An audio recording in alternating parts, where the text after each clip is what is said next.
السلام علیکم دوستو، آج کی اس ڈاکومنٹری میں ہم آپ کو لے کر جا رہے ہیں دنیا کے ایک ایسے ملک میں جس کے بارے میں بہت کم لوگ جانتے ہیں، مگر جو آج آہستہ آہستہ عالمی سیاحت کے نقشے پر ایک اہم مقام حاصل کر رہا ہے۔ یہ ایک ایسا ملک ہے جو مسلم اکثریتی ہونے کے باوجود اپنے آزادانہ طرز زندگی، یورپین ماحول اور جدید انفراسٹرکچر کی وجہ سے باقی مسلم ممالک سے بالکل مختلف نظر آتا ہے۔ دوستو، یہ ملک نہ صرف جغرافیائی لحاظ سے ایک اہم ہے بلکہ تاریخی، ثقافتی اور سیاسی اعتبار سے بھی بے حد منفرد ہے۔ ہم بات کر رہے ہیں آذربائیجان کی، ایک ایسا ملک جو صدیوں سے تہذیبوں، سلطنتوں اور مذاہب کے بیچ ایک پل کا کردار ادا کرتا رہا ہے۔ آذربائیجان وہ سرزمین ہے جہاں آگ، تیل، تاریخ اور جدید دنیا ایک ساتھ سانس لیتی ہیں۔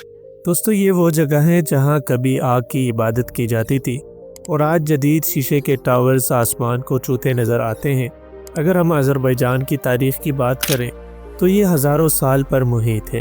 قدیم زمانے میں یہ علاقہ زرتشتی مذہب کا مرکز رہا، جہاں آگ کو مقدس سمجھا جاتا تھا۔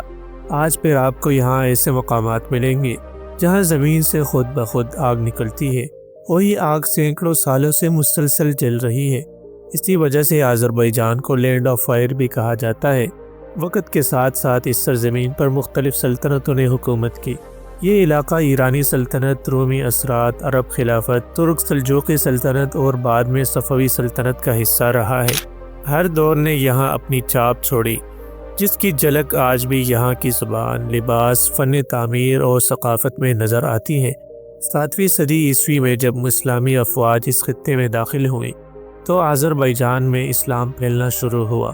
صدیوں کے دوران یہاں شیعہ اور سنی دونوں مکاتب فکر پروان چڑھے، اور آج بھی یہ دونوں فرقے ایک ساتھ امن و سکون سے رہتے ہیں، جو دنیا کے لیے ایک مثبت مثال ہے۔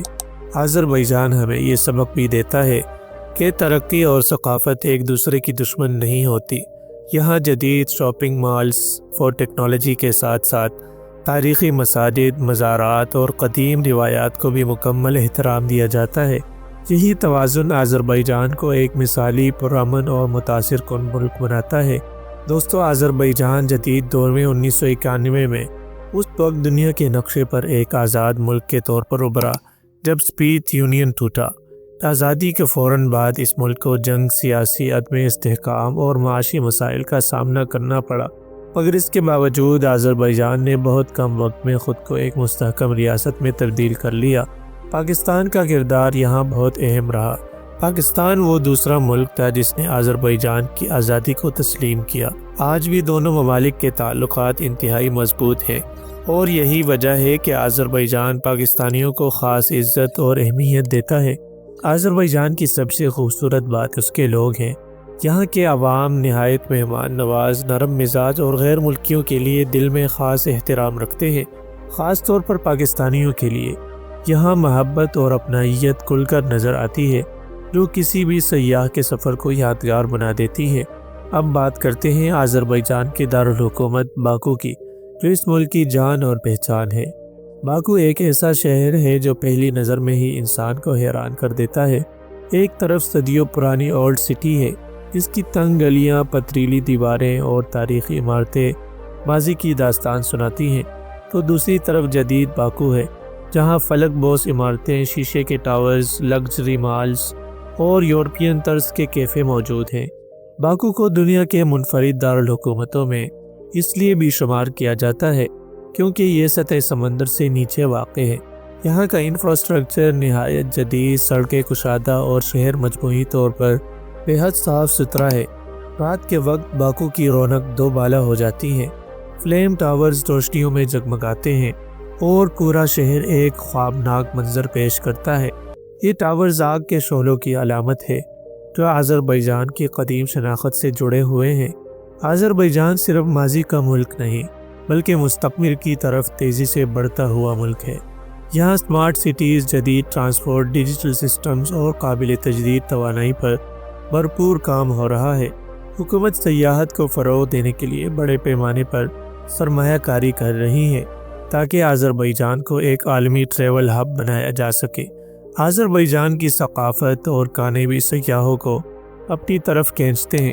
یہاں کے روایتی کھانے خاص طور پر کباب، پلاؤ اور گوشت کے پکوان ذائقے میں لاجواب ہوتے ہیں۔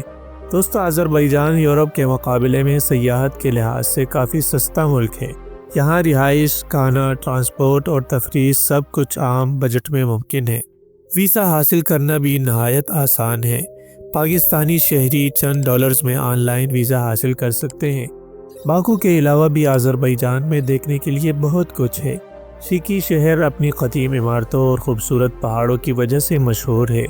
گنجا شہر تاریخی اعتبار سے بے حد اہم ہے، جبکہ نخچوان اپنی منفرد ثقافت اور حضرت نوح علیہ السلام سے منسوب مقامات کی وجہ سے جانا جاتا ہے۔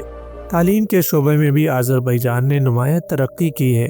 یہاں شرح خواندگی تقریباً 100% ہے اور جدید یونیورسٹیز دنیا بھر کے طلباء کو اپنی طرف متوجہ کر رہی ہیں۔ دوستو اگر آپ ایک ایسا ملک دیکھنا چاہتے ہیں جہاں تاریخ، جدیدیت، سادگی اور خوبصورتی ایک ساتھ ملتی ہوں، جہاں لوگ دوستانہ ہو، جہاں سیاحت سستی ہو اور جہاں ہر موڑ پر ایک نئی کہانی چھپی ہو، تو آذربائیجان یقیناً آپ کے لیے ایک بہترین آپشن ہے۔ امید ہے دوستو آج کی یہ تفصیلی ڈاکومنٹری آپ کو پسند آئی ہوگی۔ اگر آپ چاہتے ہیں کہ ہم مزید ممالک، تاریخ اور انوکھی ثقافتوں پر ایسی ہی ڈیپ ڈاکومنٹریز بنایا کریں تو ویڈیو کو لائک کریں، چینل کو سبسکرائب کریں اور کمنٹس میں اپنی رائے ضرور پیش کیجیے۔ اگلی ڈاکومنٹری تک اللہ حافظ۔